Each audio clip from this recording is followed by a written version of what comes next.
Om Ajnana Shalakaya Chakshurunmalitam Yena Tasmai Shri Gurave Namaha Nama Om Vishnu Padaya Krishna Prishtaya Bhutale Srimate Bhaktivedanta Swami Iti Namini Namaste Saraswati Deve Gauravani Pracharine Nirvisesha Shunyavadi Paschatya Devi Shatarine Panchakalpa Tarubhyascha Kripa Sindhu Vaeva cha Patitanam Pavanebhyo Vaishnavebhyo Namo Namaha Jai Shri Krishna Chaitanya Prabhu Nityananda Shri Advaita Gadadhara Shri Vasadi Gaura Bhaktavrinda Hare Krishna Krishna Krishna Hare Hare Hare Rama Rama Rama Hare Hare.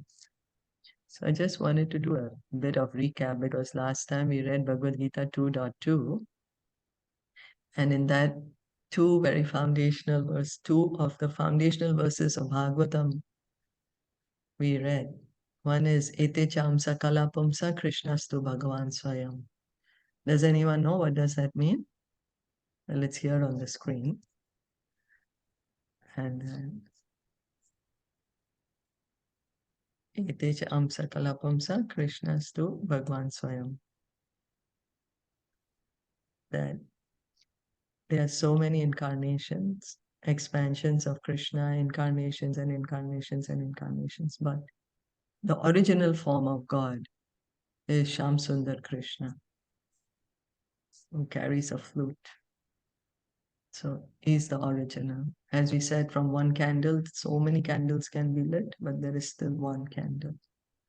And that is Sham Sundar Krishna, Brajendra Nandan Krishna. We also heard that Brahma Samhita, Lord Brahma says, Ishvara Parama Krishna, Sachidananda Vigraha, Anadir Adir Govinda, Sarvakarana Karanam. So he is very specific, Brahmaji, very specific. He is saying Govinda, the personality Govinda. He is the Primal Lord. Yeah, so Govinda, that's Krishna in Vrindavan. He is the supreme cause of all causes, cause of all causes. We might say, oh, this happened because of this happened because of this happened because of this. Yes, but the cause of all causes is Krishna. And then we also read that he has all the six opulences. That's why he's called Bhagwan. The dictionary meaning given by Parasar Muni of Bhagwan is one who has all the opulences in full. Some of us have the opulences to very tiny degrees. Some of us have them to a greater degree, but none of them except Krishna has the opulences in full. Does anyone remember what are the opulences? 6 opulences.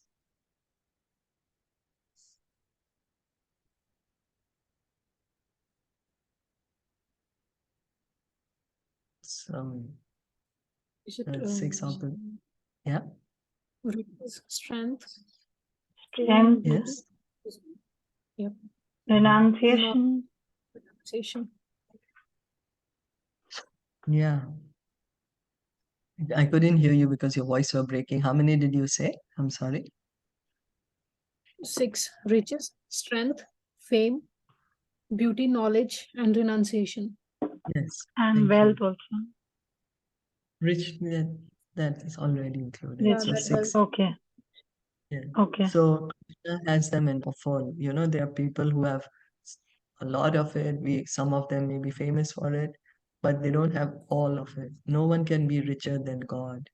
No one is more powerful than God. So Krishna has all these opulences in full. Then another foundational verse of Bhagavad Gita, Bhagavatam we read, Vadanti tat tattva vidas tattvam yajnanam advayam brahmeti paramatmeti bhagwan iti shantamate. That the absolute truth is understood in 3 phases, Brahman, Paramatma and Bhagwan. There are some transcendentalists who understand God as Brahman. Some who are further advanced understand him as Paramatma, and one who has gotten the complete knowledge of absolute truth understands him as Bhagwan. as the Supreme Person, and that the Brahman, the Brahma Jyoti is coming from his body, and Paramatma is a feature by he's pervading this entire universe. Is that okay? Yes. So then we can begin with today's verse 2.3. Klebyam asmagamapartha Kelabhyam masmagama partha netatvai upapadyate Netatvai netatvai upapadyate shudram hridaya daurpalyam Shudram sudram hridaya daurbalyam tyaktvotishtha parantapa. tyaktvottishta parantapa. Can somebody read?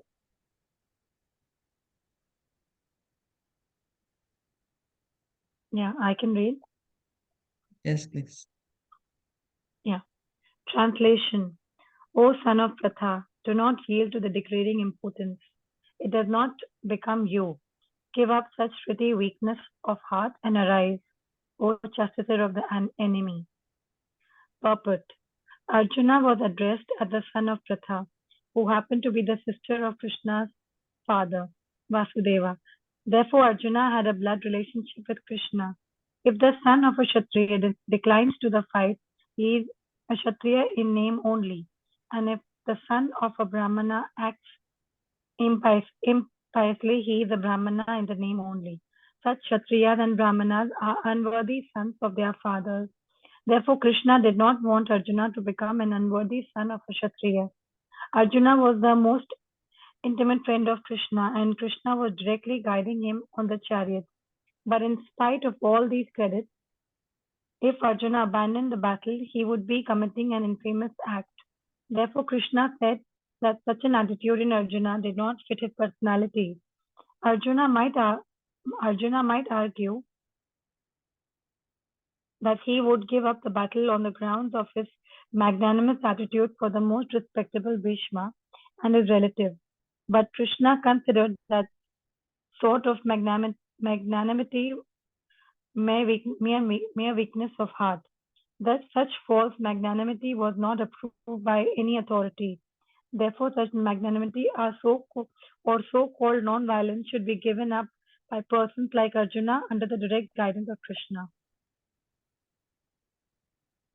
So then Krishna is saying, because Arjuna gave so many reasons, right?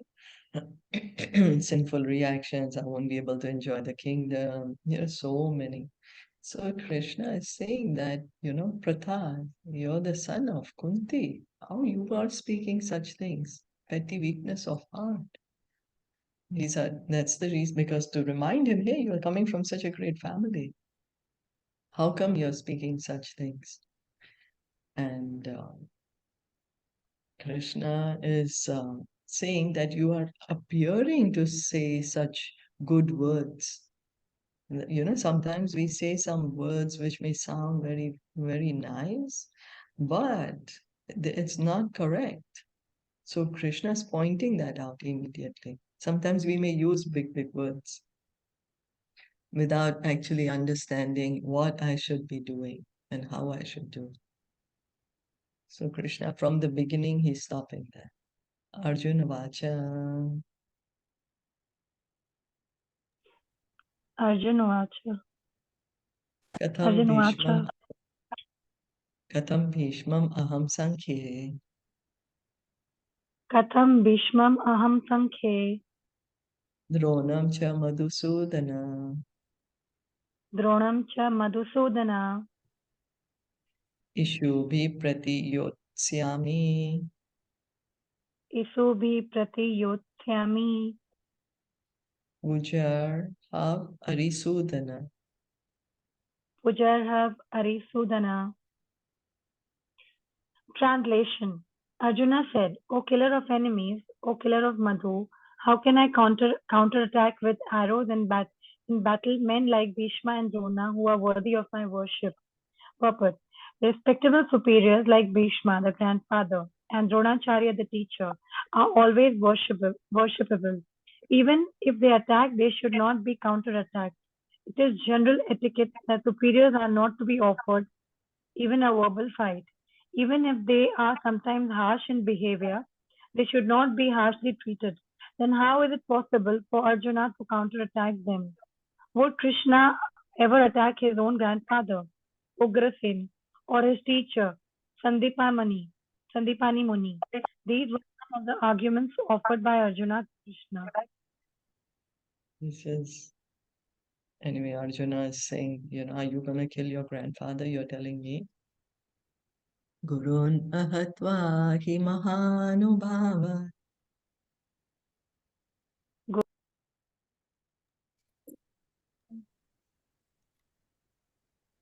Shreyo bhoktum bhakshyam api haloke. Shreyo bhuktum bhakshamapi haloke. Varthakamam stu gurun iheva. Hatvartakamastu guru iheva. Yabhogan rudira pradigdan. Munjeya bhogan rudira pradinga. Translation. It would be better to live in this world than to live at the cost of the lives of great souls who are my teachers. Even though deriving worldly gain, they are superiors. If they are killed, everything we enjoy will be tainted with blood. Purport. According to spiritual codes, a teacher who engages in an abominable action and has lost his sense of discrimination is fit to be abandoned.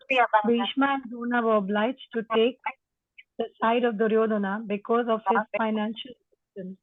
Although they should not have accepted such a position simply on financial considerations, under the circumstances, they have lost the respectability of teachers. But Arjuna thinks that nevertheless they remain his superiors, and therefore to enjoy material profits after killing them would mean to enjoy spoils tainted with blood. So he's putting one more argument, that I'm going to kill my own superiors, so then I'm going to be guilty of their death. Na che tadvitma kataranno gariyo. Nachedavitma kataranno gariyo. Yadva jayema yadiva nu jayeyo. Yadva jayema yadiva na jayeyu. Yaneva hatva na jivir vashamas. Yaneva hatva na jijivir samas. Deva sthita pramukhidartha rashtraha. Devastita par mukhe dharastra.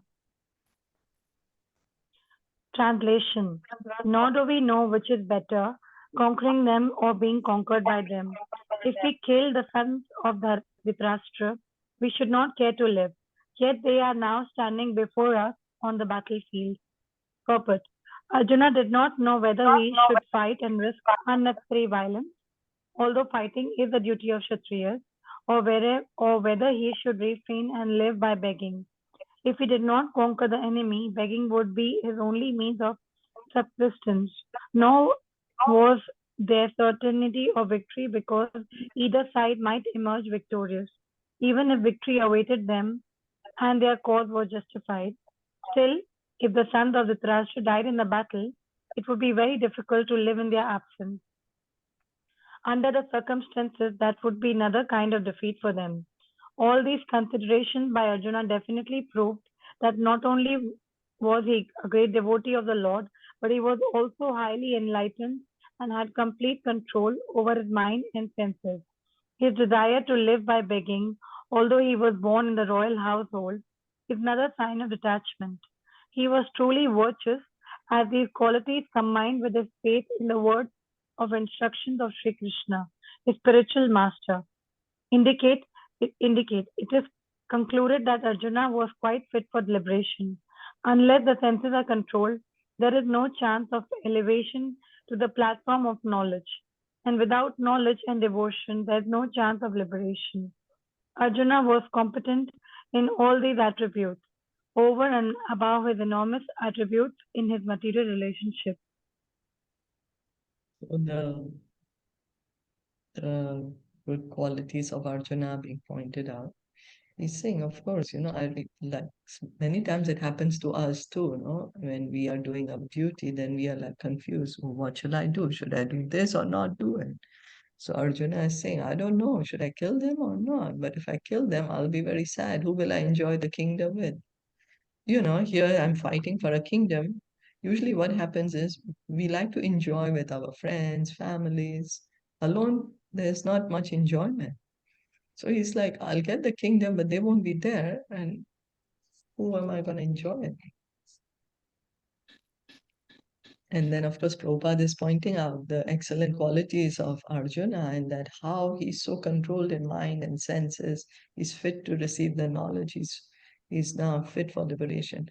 Actually, Arjuna is a pure devotee of the Lord. He's already liberated. But just so that the Bhagavad Gita can be spoken for our benefit, temporarily, Arjuna is put into this illusion. Karpanya doshopahat svabhava Karpanyadoshopahatha svabhava pritchami tvam dharma samudachetah pritchami tvam dharma samudacheta yaksheyasya nishchitam bruhi tanme yasyanishitam brūhi tanme shishyaste hamsadimam tvam prapanam. शिष्यास्तिहां साधिमां त्वं prapannam. Translation. Now I am confused about my duty and have lost all composure because of miserly weakness. In this condition, I am asking you to tell me for certain what is best for me. Now I am your disciple and a soul surrendered unto you. Please instruct me. Purport. By nature's own way, the complete system of material activities is a source of perplexity for everyone. In every step, there is perplexity, and therefore it behooves one to approach a bona fide spiritual master who can give one proper guidance for executing the purpose of life. All Vedic literatures advise us to approach a bona fide spiritual master to get free from the perplexity of life, which happen without a desire. They are like a forest fire that somehow blazes without being set by anyone. Similarly, the world situation is such that perplexities of life automatically appear without our wanting such confusion. No one wants fire, and yet it takes place, and we become perplexed. The Vedic wisdom therefore advises that in order to solve the perplexities of life and to understand the science of the solution, one must approach a spiritual master who is in the disciplic succession. A person with a bona fide spiritual master is supposed to know everything. One should not, therefore, remain in material perplexities, but should approach a spiritual master. This is the purport of this verse. Who's the man in the material perplexities? It is he who does not understand the problems of life. In the Brihad Aranyakya Upanishad, the perplexed man is described as follows. Yo va itat aksharam gargi avidit vasmal lokat praiti sakripana. He is a miserly man who does not solve the problems of life as a human and who thus quits this world like the cats and dogs without understanding the science of self-realization. This human form of life is a most valuable asset for the living entity who can utilize it for solving the problems of life. Therefore, one who does not utilize this opportunity properly is a miser. On the other hand, there is the Brahmana, or he who is intelligent enough to utilize his body to solve all the problems of life.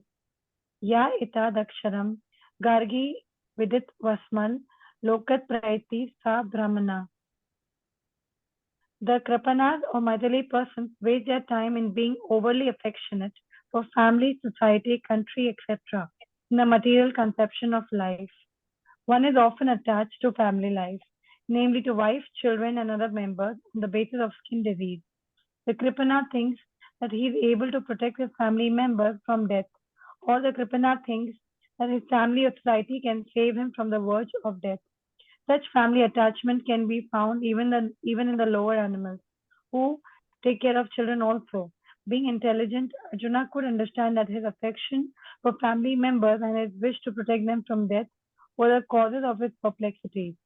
Although he could understand that his duty to fight was awaiting him, still, on account of Maithili weakness, he could not discharge the duties.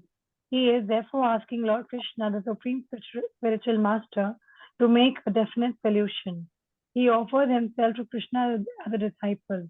He wants to stop friendly talks. Talks between the master and the disciple are serious. Now Arjuna wants to talk very seriously before the recognized spiritual master. Krishna is therefore the original spiritual master of the science of Bhagavad Gita, and Arjuna is the first disciple for understanding the Gita. How Arjuna understands the Bhagavad Gita is stated in the Gita itself. And yet, foolish mundane scholars explain that one need not submit to Krishna as a person, but to the unborn with Krishna. There is no difference between Krishna within and without, and one who has no scene of this understanding is the greatest fool in trying to understand the Bhagavad Gita. So here we can see Arjuna is changing his relationship with Krishna. Earlier, he was speaking to Krishna as a friend. But now he's saying, I accept you as my spiritual master. I'm your disciple. I surrender unto you. I really don't know what to do. I'm so lost. But I accept you as my spiritual master. You kindly tell me what is best for me. You please instruct me.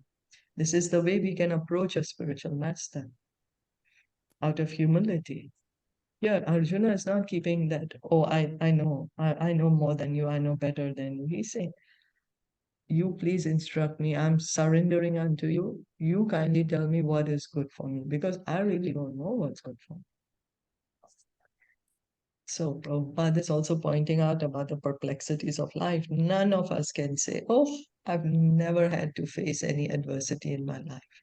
None of us. Why? Because it's the nature of the material world. It's ever changing. But sometimes puts us in very embarrassing situations, which we get so confused of what are we supposed to do. It's the material life in the material world is likened to a forest fire. Forest fire. It's not that somebody goes there and lights a match and then that's how the forest fire happens. No, it's somehow or the other, just by the friction, somehow the forest fire happens. Similarly, here in our material life also, things may be going on smoothly, just somehow the situation changes.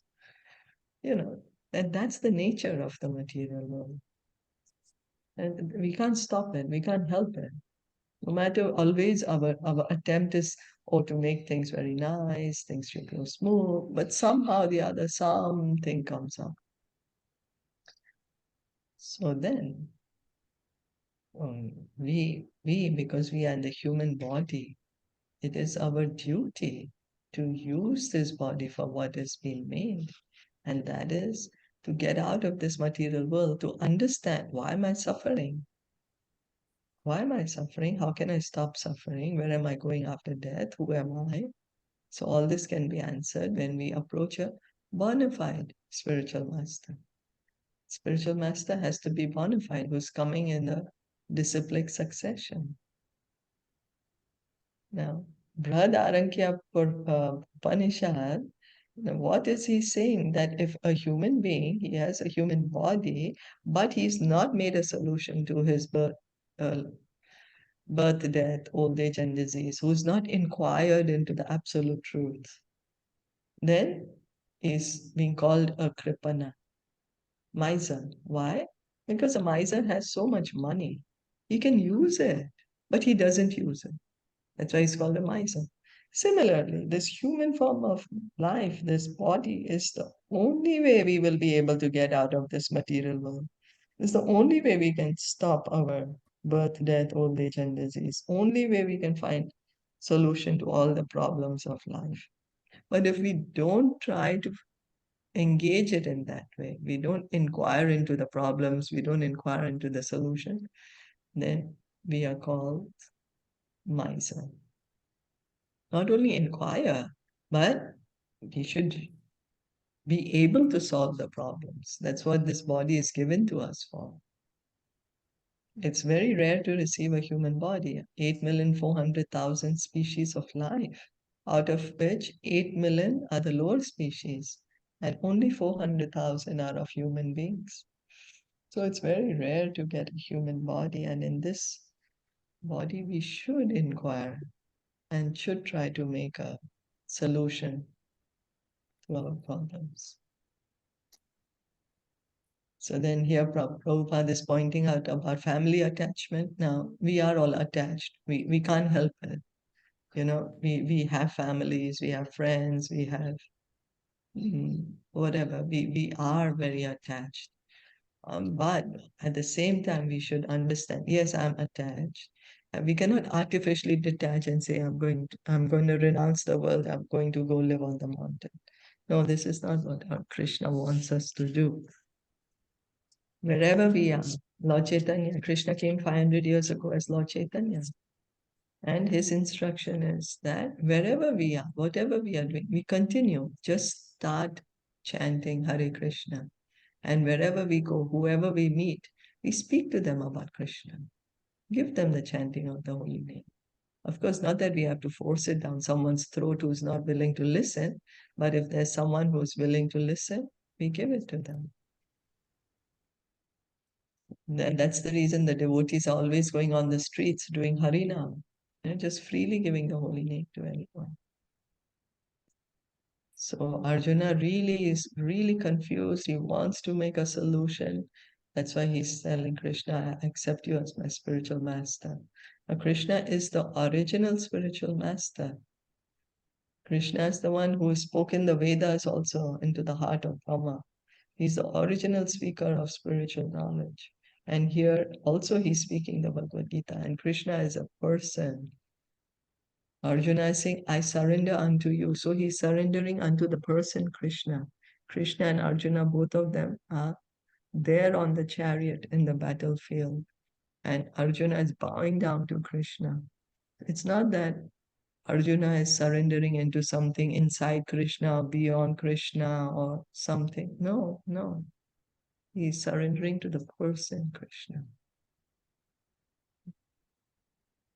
So, any questions or comments? I just want to ask one thing. The attachment of the family, it's written as skin disease. What exactly does it, I mean, it's referred to as skin disease, no? Sorry, attachment to the family? In the verse, it's written, no, we attach the family as a skin disease. Ah, yes. Yes. Oh, you mean why is So it called skin disease? yeah, skin disease, yeah. Because it's on the body, no? It's for the body. Based on the body only. Because we are thinking we are the body. So then all who is attached to my body or whoever is connected to my body, I think they are mine. Yeah. That's the reason. That's why it's called skin disease. Skin So, disease, okay. yeah, it's based on the body. And we are Okay, souls, okay. but we are thinking we are the body, and then we are thinking, oh, whoever is connected to the body is mine. Me, this is me, and this is mine. That is the skin disease. Yeah. And so we Okay. cannot artificially renounce it because we are thinking that way. We can't just say, oh, now I'm gonna give up until someone is already spiritually so evolved. But for beginners like us, what do? We hear and chant. We hear and chant. Yes.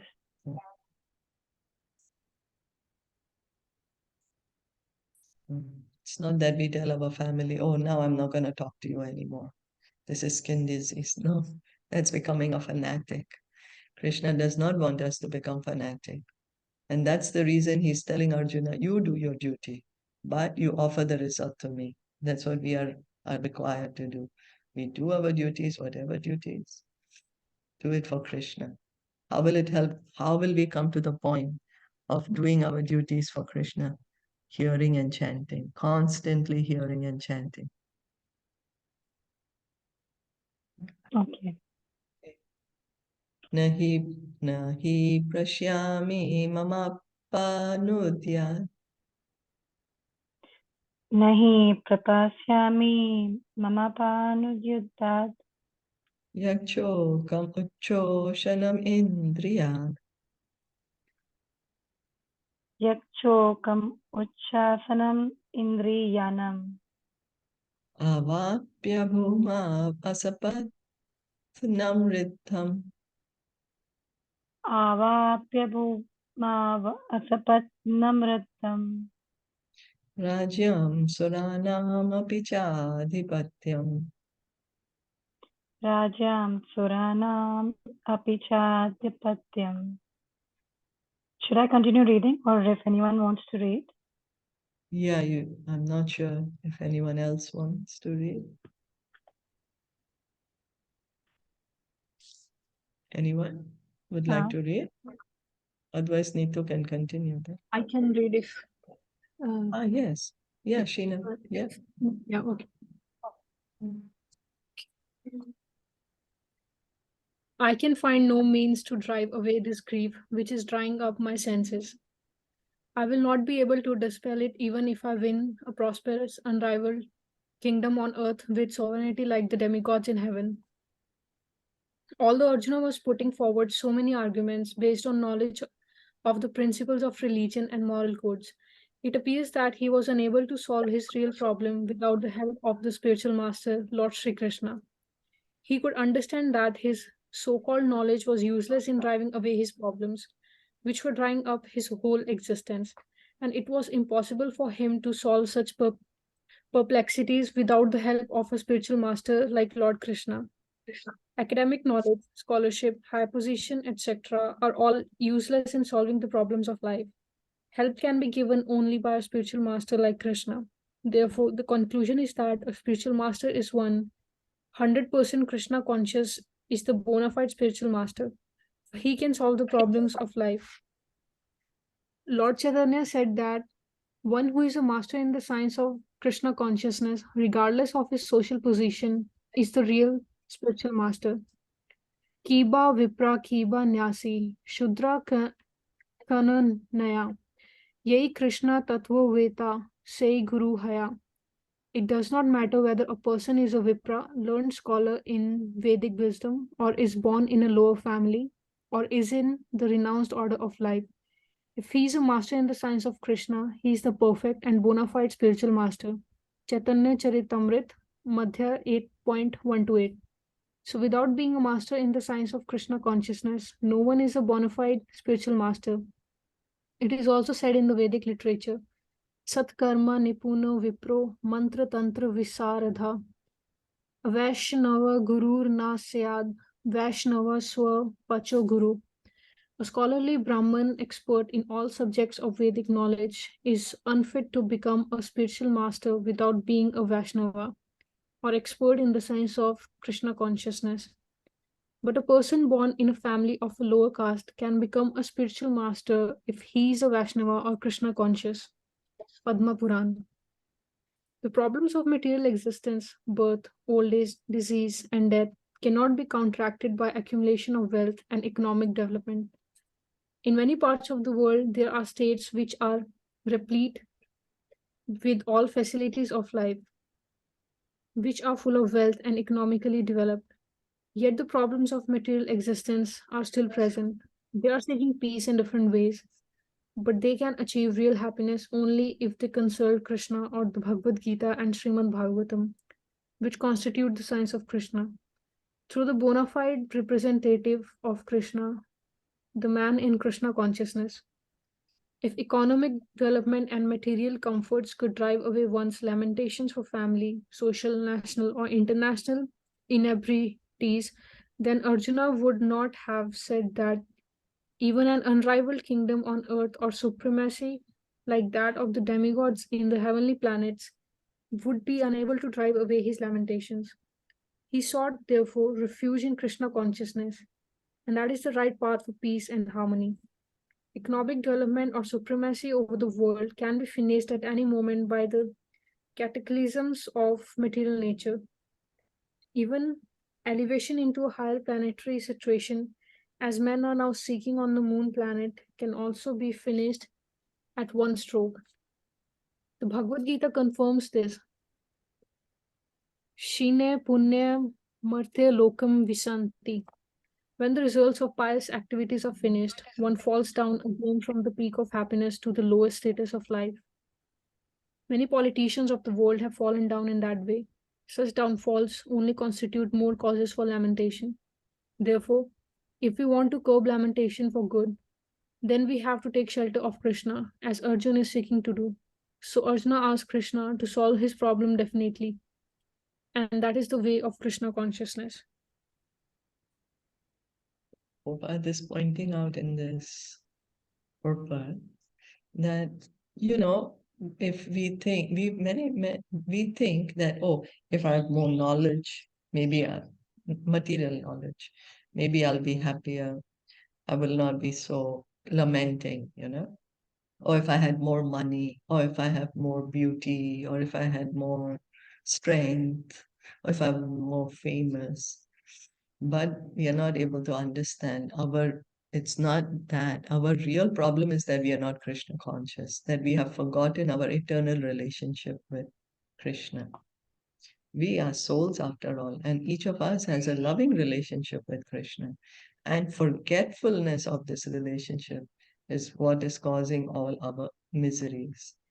And that's the reason it is so important to find a bona fide spiritual master. And Prabhupada is helping us explain that who is the real spiritual master.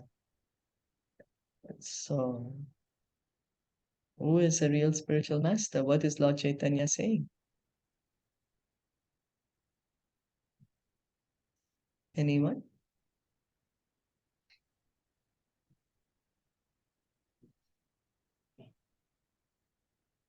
One who is a master in the science of Krishna consciousness, regardless of his social position, is the real spiritual master. So it doesn't mean that the spiritual master should be born in a particular family or a particular country or a particular community. No, he can be any country, community, anywhere, as long as he understands the science of Krishna and he's able to teach it.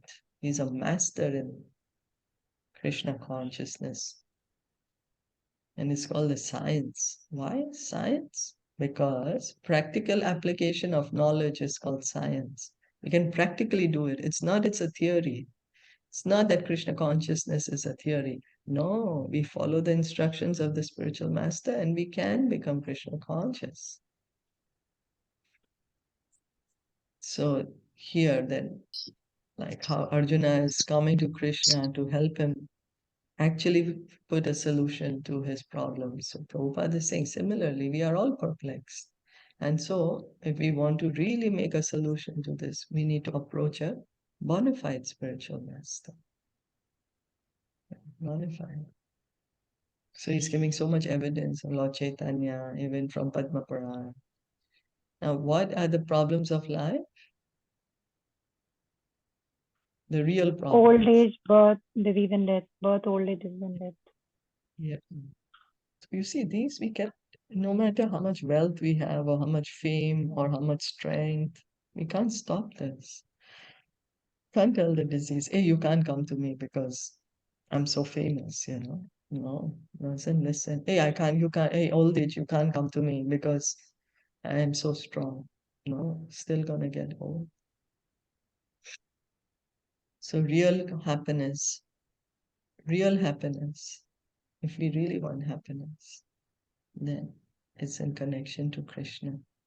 Prabhupada is saying consult Krishna or the Bhagavad Gita and Srimad Bhagavatam, which constitute the science of Krishna. Hearing from Srimad Bhagavatam, Bhagavad Gita,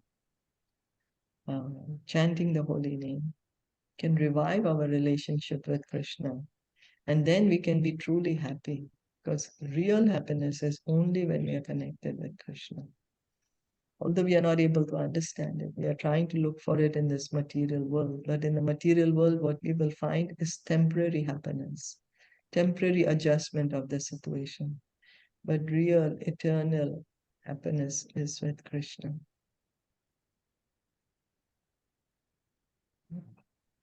And then Prabhupada is pointing out that, even if someone goes to the higher planet, that we can live there for a higher planet, enjoy more. It's going to be only for a short time. It has to finish. Like we collect money and we say, okay, I have this money and now I'm going to go for a holiday. Then on the holiday, we are having a nice fun there. But the money finishes, then we are like, okay, I have to go back to work. Similarly, when the pious karma finishes of the heavenly planets, we have to come back to the earth again. Again, we have to create new karma. So even if we reach to the heavenly planets, that is a temporary situation. Even though the happiness is greater than the happiness on earth, but it's temporary. Just as we are facing temporary happiness on this earth, and the higher planets also is temporary. It's only when we can revive our relationship with Krishna, when we are engaging in devotional service, when we connect ourselves with Krishna, then that is eternal happiness that never stops. Any questions or comments? No. Sanjay Vachan. Sanjay Vacha. Evam Uktva Rishikesham. Evam Uktva Rishikesham. Gudakesha Parantapa. Gudakesha Parantapa. Na Yotsya iti Govindam. Na Yotsya iti Govindam. Uktva Tushnim Bahuvaha. Uktva Tusnim Babuvaha. Sanjay said, having spoken thus, Arjuna, chastiser of enemies, told Krishna, Govinda, I shall not fight, and fell silent. Dhritarashtra must have been very glad to understand that Arjuna was not going to fight and was instead leaving the battlefield for the begging profession. But Sanjay disappointed him again in relating that Arjuna was competent to kill his enemies. Prantapa. Although Arjuna was for the time being overwhelmed with false grief due to family affection, he surrendered unto Krishna, the supreme spiritual master, as a disciple. This indicated that we would soon be free from the false lamentation resulting from family affection and would be enlightened with perfect knowledge of self-realization or Krishna consciousness, and would then surely fight. Thus, Dhritarashtra's joy would be frustrated, since Arjuna would be enlightened by Krishna and would fight to the end. Yeah, because Prabhupada is pointing out the Dhritarashtra wants to win, right? And he's of course he's going to feel happy that Arjuna is saying, I'm not going to fight.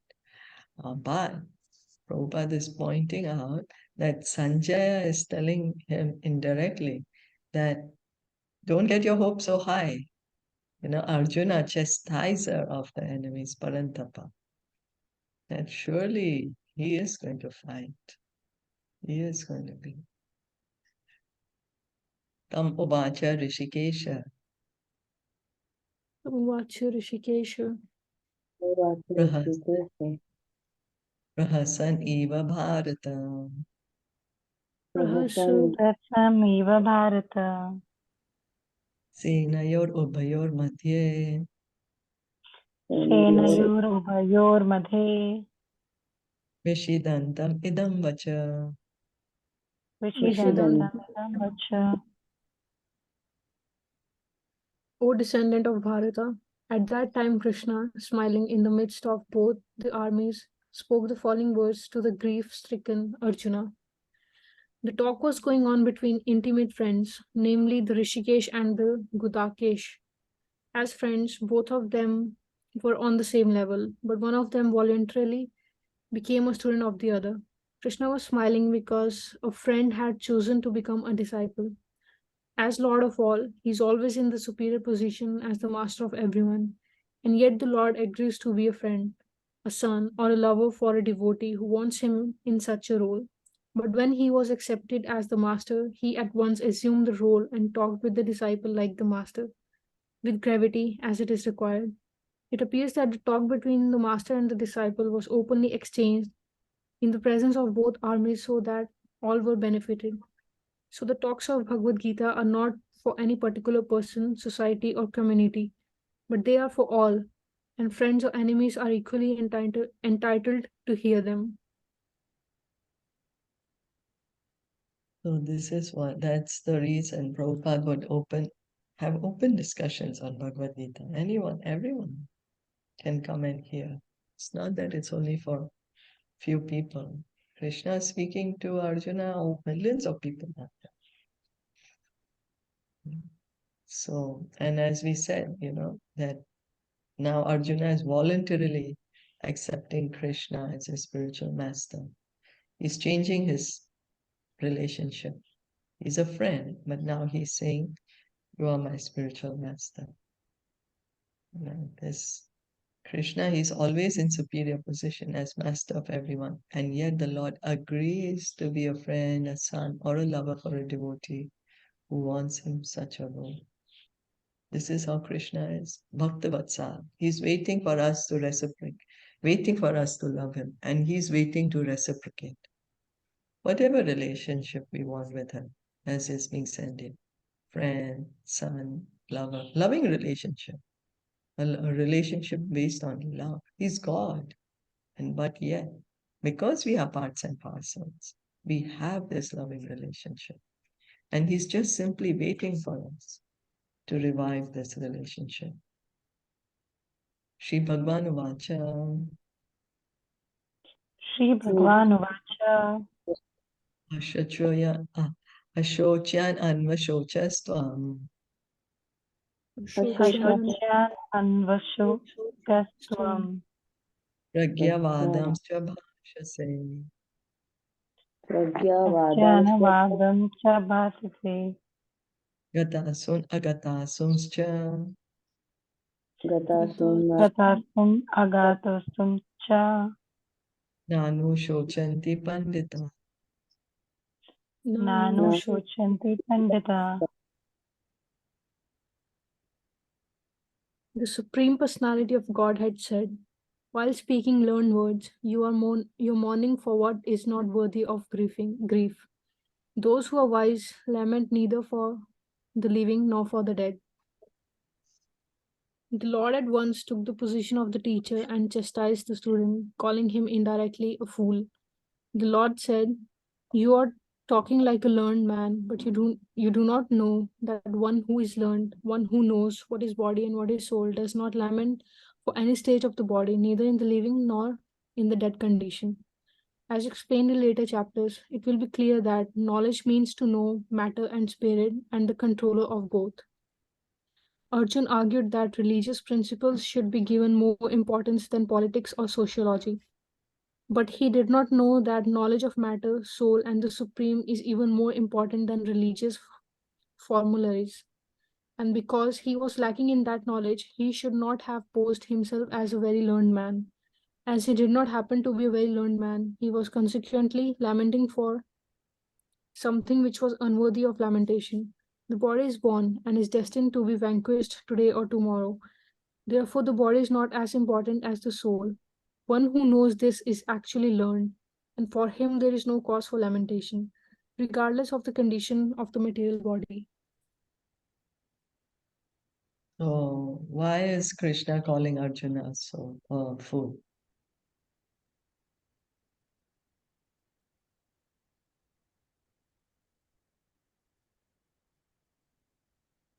Sorry, Bhavi, couldn't hear you. What did you say? Why is Krishna calling Arjuna a fool? Because he was Because lamenting Correctly one calling which him. was because he was lamenting for one which was not worthy of lament. And what is that? That we are body and we are the soul. हाँ, वो महत्व दे रहा है शरीर के रिश्तों को. Right. That's right. Thank you. Yeah. So that's why he's calling him a fool. Natva evaham jatu nasam. Natva evaham jatunasam. Natvam nime janadipa. Natvam nime janadipa. Na chaiva na bhavishyama. Nachaiva na bhavishyama. Sarve vayam ata param. Sarve vayam atha param. Never was there a time when I did not exist, nor you, nor all these kings, nor in the future shall any of us cease to be. In the Vedas, in the Katha Upanishad, as well as in the Shvetashvatra Upanishad, it is said that Supreme Personality of Godhead is the maintainer of innumerable living beings. In terms of their different situations according to individual work and reaction of work. That Supreme Personality of Godhead is also, by his plenary portions, alive in the heart of every living entity. Only saintly persons who can see, within and without, the same Supreme Lord can actually attain to perfect and eternal peace. Nityo Nityanam Chetanas Chetananam Eko Bahunam Yo Vidadhati Kaman Tam Atmastham Ye Nupasyanti Dhiras Tisam Santi Saswati Nitaresam. The same Vedic truth given to Arjuna is given to all persons in the world who pose themselves as very learned but factually have but a poor fund of knowledge.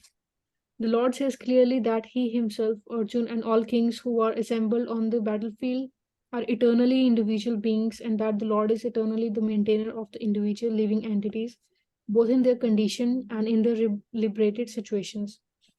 The Supreme Personality of Godhead is the supreme individual person, and Arjuna, the Lord's eternal associate, and all the kings assembled there are individual eternal persons. It is not that they did not exist as individuals in the past, and it is not that they will not remain eternal persons. Their individuality existed in the past, and their individuality will continue in the future without interruption. Therefore, there is no cause for lamentation for anyone. The Mayavadi theory that after liberation, the individual soul, separated by the covering of Maya or illusion, will emerge into the impersonal Brahman and lose its individual existence is not supported herein by Lord Krishna, the Supreme Authority. Nor is the theory that we only think of individuality in the conditioned state supported herein. Krishna clearly says herein that in the future also the individuality of the Lord and others, as it is confirmed in the Upanishads, will continue eternally. This statement of Krishna's is authoritative because Krishna cannot be subject to illusion. If individuality were not a fact, then Krishna would not have stressed it so much, even for the future. The Mayavadi may argue that the individuality spoken of by Krishna is not spiritual, but material. Even accepting the argument that the individuality is material, then how can one distinguish Krishna's individuality? Krishna affirms his individuality in the past and confirms his individuality in the future also.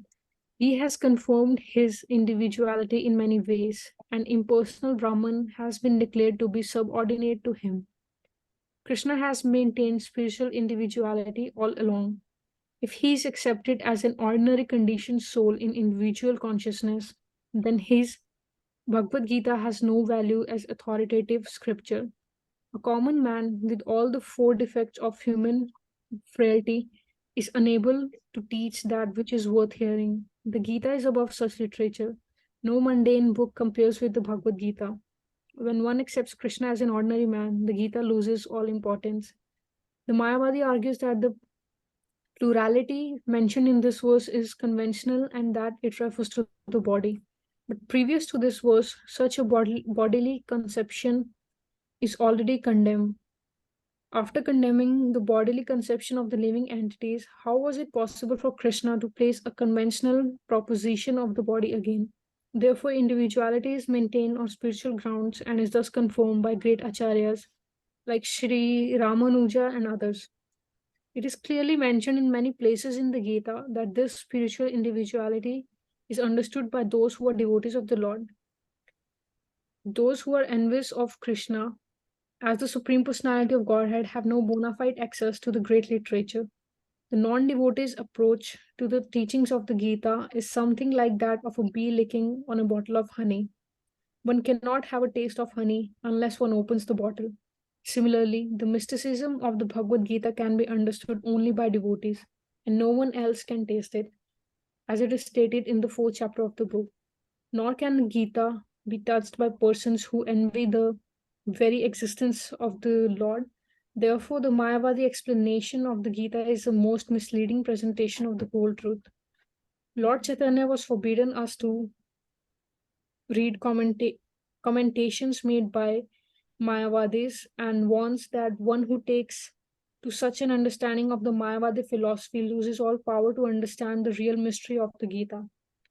If individuality refers to the empirical universe, then there is no need of teaching by the Lord. The plurality of the individual soul and of the Lord is an eternal fact, and it is confirmed by the Vedas as above mentioned.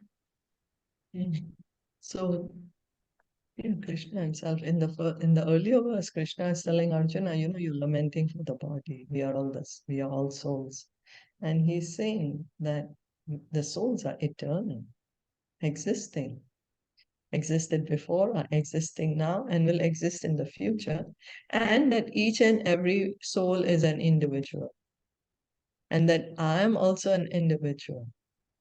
It's not because some people think, oh, right now I'm an individual, but after I get liberated, then what's going to happen is I won't exist anymore, and I'm going to go merge into the body of God, and I'm going to become God. But no, we are spirits, we are spiritual. We cannot kill our individuality. What Krishna is saying is not to the body. We might think, oh, as a body, I'm individual, but as the soul, we are all one big blob of soul. No, we're not in this. On the spiritual level, we are all individual souls. We each have our spiritual bodies.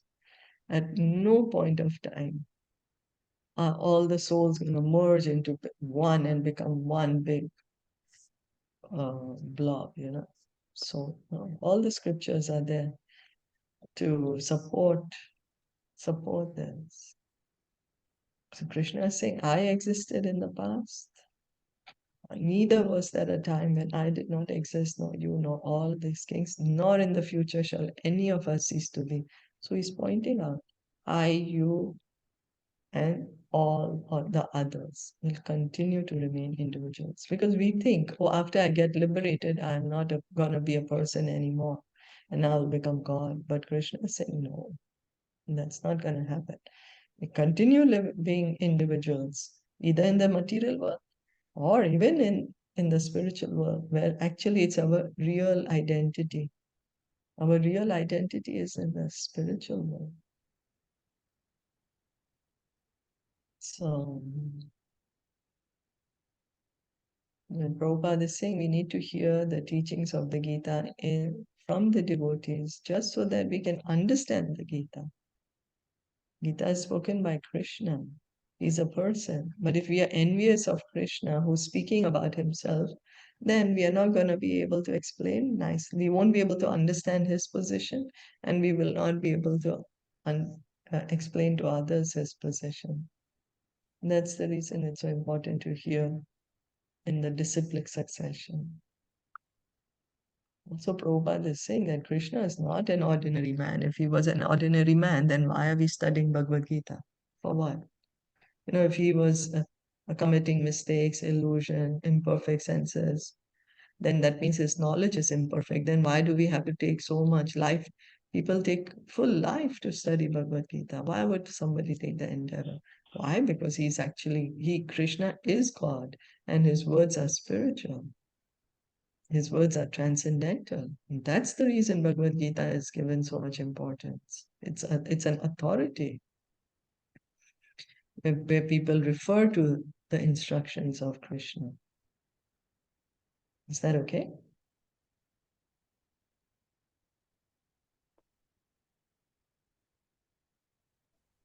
Shilpa, the four defects of common man are these. We have imperfect senses, we have cheating propensity, and we commit mistakes and illusion. We are all the time in illusion. Are these Yes. the four defects, right? Yes. Yes. Okay. That's right. Yeah. Yes. Thank you. But Krishna does not have these defects. Krishna is on the transcendental platform. So his words are also on the transcendental platform. So, if there are no other questions or comments, we'll stop here for today. Bhagavad Gita ki jai, Yeah. Srila Prabhupada ki jai, Gaur Bhakta Vrinda ki jai. Hare Krishna. Thank you so much.